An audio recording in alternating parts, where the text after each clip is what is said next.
Hello guys, welcome back to my YouTube channel Java by Bhavna. Last time we have started a Spring MVC where we have learned how we can create a dispatcher, how we can call a dispatcher servlet which is going to call you the servlet.xml file, okay, and that XML file is going to have a Viv resolver, that is internal resource Viv resolver, and we saw that how we can create a controllers and how whenever we are going to send any request by using any URL, it will hit that method and then we can call that particular method. So that is the things which we have learned in the previous videos. If anybody has missed that video, they can go and check the introduction to the MVC, Spring MVC. You will get that all the things. Now today what we are going to do is we will bind our data. Say like I have a HTML page. Previously we didn't have any, the JSP page. We have only to show the messages, which we did it over here. Now what I'm going to do is I'm going to create a one JSP page over here. Okay, so we'll go here. We'll create a JSP page, JSP file. Okay, let us say this is my login.jsp. Okay, and in this JSP what I need to provide is I want to create a form, which is a JSP form. Spring has provided us their own way of creation of the form. First we will learn how we can create a regular JSP with the regular tags. Okay, the form, like you might have know the form, and we are using form action is equal to, and the method, these are the attributes of the form which might be no, and here we are going to create a input type is equal to text and the name is equal to select a username. This is the JSP form which holds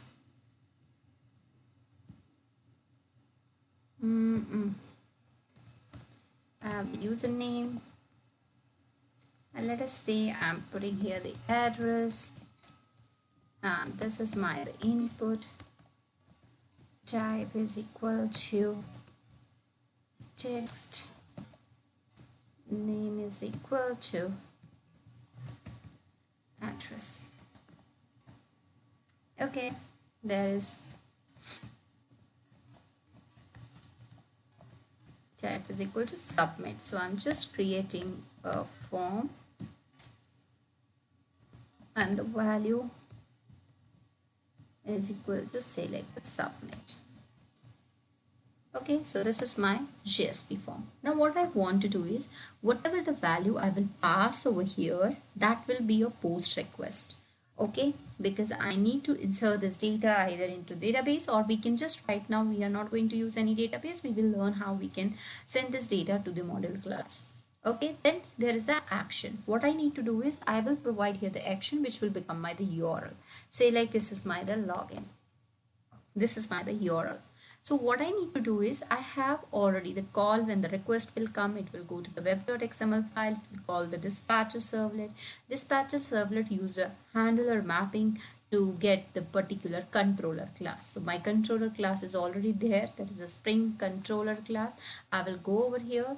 And this is the controller class. Now what I need to do is when I click on that particular method, it will call a post request method over here. So I will change this method. I will put here the name is equal to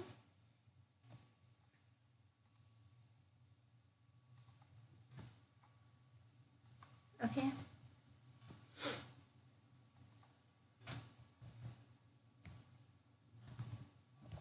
method is equal to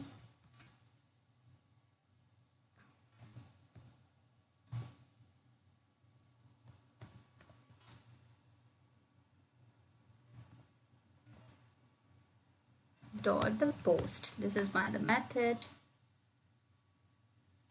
Okay, so what I need to do over here is I have to create a method which is having a post request. So I require to write here the request mapping, name is equal to this particular thing, that is the, now it is not a second. What is there which we have a login over there.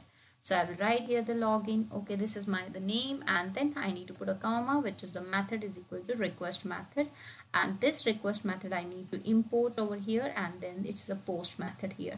So this request, when I click over here into my JSP page, this is the login JSP page, which is having a post request. Whatever the data I want to put over here, it will call this login. So we got it that in the Spring controller class we have this login, so it will call this particular method. Before that, what you need to do is you have to create here a one class which is called as, in this particular controller I am going to create a class, and this class name I can create here a login or we can say user module. Okay, and in this particular module I have need to take a string username, whatever the name you have here in your JSP page. So I have the username, I have the address, the same thing I required here, the variable name I required the same name over here, and I will say here the address. These are the two variables over there. So what I need to do is I have to go and generate a getter and setter. I'm going to generate here getter setter. So I got a getter setter. I will generate a toString method also to print out the data. Okay, so this is done. Now what I need to do is I got the module class. I have a controller class. Let me change the controller class name is, I will make it as a user controller so you can understand that better. What instead of a Spring controller, I change it with the user controller. So this is the user module, and this is the user controller class. Now in this user controller class, what I need to do is I have this login. When the method is going to, when this login.jsp is going to click, like I submitted the data, username and address, it will, the front controller uses this the XML file which is acting as a handler mapper. It will call this particular controller class, and it will go to the controller class, find out which is the controller class is having a login URL. It will call that particular method. Now what I need to do is there is a two way to bind your data. We'll see first the basic way, and then we can see the another way of the Spring. Okay, so first way is like, if I'm gonna to use this particular thing, I need to write here a request. Okay, there is a param. Request param is one of the annotation, okay, by which what we are going to do is we will fetch the data, just like whatever the data we have given at in the like a HTML page, or sorry, in the JSP page, whatever the data you passed for the username, we will get that data and store it into this variable. Just like if you remember, in case of your the servlet, we are using get request parameter, and whatever the data you are sending into the request, so that data you are capturing in some of the variables. So same here, I passed a username, and whatever the request I am sending the username and the address, I am capturing the data by using a request parameter and binding the data to the name variable. And then another variable is there, so I will go and say the request param. Okay, again I'm going to use this request param over here, and I will now take the address. So this is the address which I am going to store into the add variable. Correct? This is the two variables which I am having over here. Now what I am going to do is the third parameter I will pass here, which is called as the module parameter. So this is the module. What is this? This is a UI class which is going to be used for sending my data to the UI, like a JSPs or whatever is your the front end.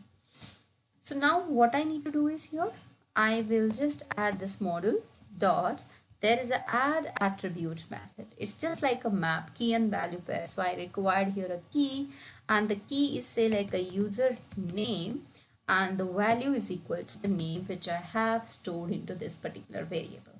And then I will say module dot add attribute, and I will pass here, this is a name, and I have the address, and I'm passing this ADD here. So what I'm going to do is whatever the data you passed into the JSP page, that you captured in the request by using a request parameter. You assigned it to the name and just you use that and added it in the add attribute. Just like if you remember in the map, you are using a put method for a key and value pair and you are storing that object. Same here, we are storing these data into the particular key, username and address. Now what I need to do is I have to return this data to the second JSP page. Okay, this is the one way to bind your data. Whatever the data you are going to pass to your front end page, you are going to assign that data to the particular variable. It internally uses the setter method to set the data to this particular variable. Correct. Now what I need to do is I have to go to the second JSP page. So second JSP page is here. So I need to retrieve that here. So what I will do here, I will just write here the username and I will say $of. This is the JSTL tags. So I can pass here the username I gave over there and another which key I have given, the address. I gave the key as a, so key we have to retrieve over here. So this is the address. Okay, and one thing you have to remember here, you have to use is ignore false, otherwise these data will not be displayed over here. Okay, so once you will done this one, so what we did is I created a login, so username and password, we entered it, it goes to the controller class, the login method is going to call. Once the login method is going to call, it will pass whatever the values we passed in the request, that will be assigned to the name and the address, and that we have sent to the second JSP page. Correct. So here I will just close this response body and I will save it. Let us run it. Let us see whether it is working fine or not.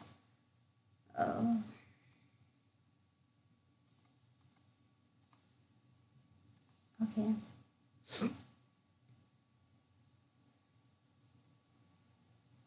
This is the way that we are using in a regular like a MVC. So I have the user controller. Okay. One mistake I did. First, I need to call this login.jsp over here so that it will call this JSP then and then it will load it. I will refresh it and run it. It will automatically goes and run it. Okay, but it's better to run it. That will not take more time. Okay, now I have the first controller. I will go to the first. I will click here and call here the first. Okay, the first will load here the first JSP. Okay, this is the second, this is the login JSP which is getting load. Okay, once I will put here the name.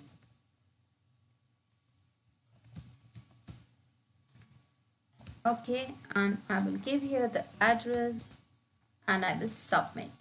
Once I submit it, you will find the username Bhavna and address is equal to India. So this is how the data is going to be assigned to your variables and we are getting it. This is the one way and this is a very simple way which we are doing. What is the drawback of this way? Let us assume in my JSP page, I have multiple controls, like I have name, address, age, email. I might have some like a passport number, the contacts, anything which is a big form we can say. But that time what is going to be happen if that form is going to be used in such a way like request parameter we require, that means your code will get so big. Why? Because we have to always declare the request parameter and then again the request parameter, then again the request parameter, and then we have to add it. To avoid this one, Spring has provided us some of different ways to use a form. The same form, I will just make a little bit change into it. Instead of using a simple form, I'm going to use a Spring form. Spring has provided us some of the ways to write here the form. Okay, what thing you need to change in that way? You have to add a one tag lib over here, which Spring has provided. This is the tag lib libraries which we have to provide, which Spring has provided us, and that is the tag lib. Okay, you need to provide the URI And if you write over here, you will get this tag over here. So you can find out there is the org dot the tag dot the forms. You have to take this one, okay, and give the prefix over here. So prefix. I'm going to give here a form or F or A or B, whatever you want. Whatever the prefix you are going to give, that you have to use while creating your the form. So I'm going to give this form. Okay, now what I will do is, here in the form action, I require to write a form in such a way, because form. This is the prefix which I am using, and the form as usual which we are using. Here the method, action, that is the same. One extra thing which we require to provide over here is the model attribute. This will be the only attribute you are going to use when you are using the stack lib. Okay, and I will just close this form by using the form : form. These two things is okay. What is this model attribute? I will explain you. Now, what is the input type? We have to provide the input type in such a way, form : input type, but we don't need to write this type is equal to text or something. What we need to write here is we have to put here a path. So path is equal to username. Same way we have to write over here form. So this is a Spring form, okay, and the input type, and here instead of a type we don't require this type text or anything. We have to just write here a path. Whatever we are going to assign a data into this path, this data will get assigned to this particular variable. You can say a variable or you can say the object. Say like this is the user object, or you can say the user info. This is the user information. Whatever the information I am passing here the username and the address, that is going to be automatically captured into this variable. So this variable is going to be used now. Instead of passing the data into the request form, we are going to use this particular thing. Now how we are going to use it? Let me go to this one. Okay, and here I can do one thing. Instead of writing here a login, I can write here show. Okay, I'm gonna save this one. I will go over here. Okay, I will just copy the both methods. Now what I'm going to do here, I will just say at the rate of request mapping, I will pass here /go. Okay, instead of this I will say load Jsp. Okay, so and this is the show. Now instead of this I have the show, and I will just comment out this particular code. I don't require now this code. I am going to comment out. I have the show method, and this is say like my what I can say, check data. Okay, so this is a post request. When I click on a show, it will load this one. Now I don't require this request parameter or anything. I will just remove this all the stuff over here. Now I will create a controller which is not going to have these things. What it need now, it is going to use a module attribute. Okay, instead of a parameter like a request param, we have a model attribute. This model attribute is having the same name what we have defined over here. So this is the object which we are going to define into this one. So now this is kind of an object which is having all the data like your address, name, age, contact, everything it will capture into this particular. Now how we have to assign this? We don't need to assign one by one because it's a whole object. We will take the user module class and we will assign it to the user class directly. Whatever the data is there, it will assign to the user, and user is already having a getter and setter. It will assign that data user dot the username, user dot the address, user dot the thing. So it is going to assign that data. Okay, so what I did over here is I just created a model attribute and a pass there. One way you have seen already a module class which I told you that we can use for the UI. Now instead of using a string, I'm going to use here a model and view. This is another way that we can use. So this model and view is again a class which is for the UI part. it is going to send your data to the, it is going to send now the object, complete object. If you want to send to the JSP, you can use a model and view and send the complete data in a one single line. So what I will do over here is I will create here the module and view. This is the module is equal to new. Okay, I created the object.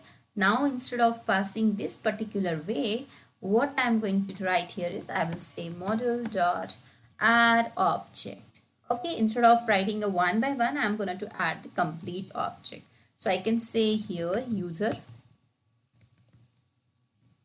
object, and I'm going to pass here the user. So this is the user. So the complete data which you passed on in the JSP page, it has that data and it is assigning that data to the user. So it is initializing the whole data to the user. So this is the object which is going to initialize your the module class object. So once the data is there, we are adding the data to the one key is there, the user object. We assign that to the key, and that key we are going to now return to the particular JSP. So how can we do that? We can write here the module dot set view name. Okay, so view name is your JSP page. So my JSP page is here the second. I have the second JSP page name, and I will return this as a model, because now my return type is not a string, it is an object. So I will write here a model. Model is a small. Okay, so this is my object which I am returning now. So is it very simple in compare to this one, where I have to capture one by one all the request parameter and assign to that to the particular variables of a class. Instead of that, what I am going to do is I will just capture all the data into this particular object, and as that object is initializing your the model class. So once the model class is going to get a data, we can do now any business logic we can write. We can store it in the database, we can do anything over here. So right now what I'm going to do is I want to check whether whatever the data I passed into the JSP page, is it going to be held by this user. Okay, if it is there, then I can get it in the second JSP page. So I will go to the second JSP page. Okay, instead of writing a separate these things, I will just make it as a comment, and I will write here only one statement, that is the user. I can say user details, and I will write here $of the user object. So what is the key? We can confirm that the key is user object. I can go and I can, oh no, this is right. Okay, this is correct. Sometimes you will find it is giving you a red color mark and it takes some time to load out. Okay, so you can just wait, it will go, that red color mark, that error will go. Okay, so we'll save it. Now let us go, and here one more thing which you need to change into the controller class is what exactly, because now my this load JSP method is directly loading this login. What is the change which you need to make over here is you have to add this line into the same that method, because when I am going to load this JSP, it is going, whatever the data I am going to, that data needs to be initialized to this user info. Once it is getting initialized, next step I am going to assign that data to the user module. So let us see whether it is working as that way or not.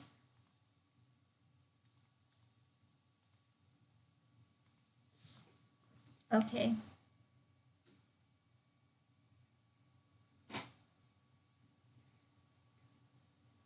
So we have seen of two ways. This is, I think, the Go I have written. I will click on that.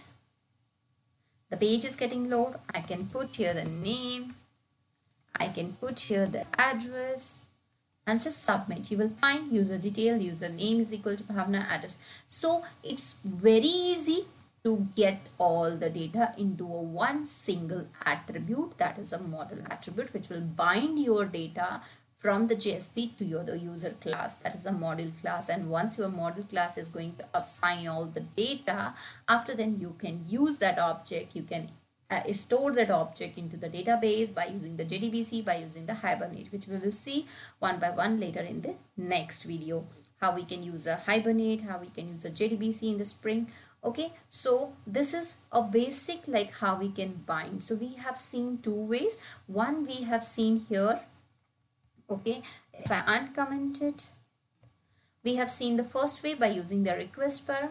Okay, and the request param is going to use whatever the attributes you have in the JSP pages. So you need to capture all by using the request param. That means whatever the data you are sending into the request, you need to capture it by using a request parameter and assign it to the variable that you are going to send to the module like a Vue class by using the module. And then we have another way of doing that by using a model attribute, but this time the JSP page should be using your the tag lib, which is provided by the Spring. So you have to use this particular thing, and after that you have to declare this model attribute. Whatever the data you are passing into these paths, it will capture into this one, and then you can assign it to the controller class. So guys, I think it's very clear for you now how to bind your data from your JSP to the controller, or from your Vue to the controller. So this is how you can bind it. So in the next video, we'll learn how we can store this data into the database by using the Hibernate or by using the JDBC. Okay guys, till then, bye. Thanks for watching my video. If you need any more help, please put a comment. Okay guys, so please watch my videos. Okay, subscribe my channel. I will definitely put another videos also. Thanks guys. Thanks a lot.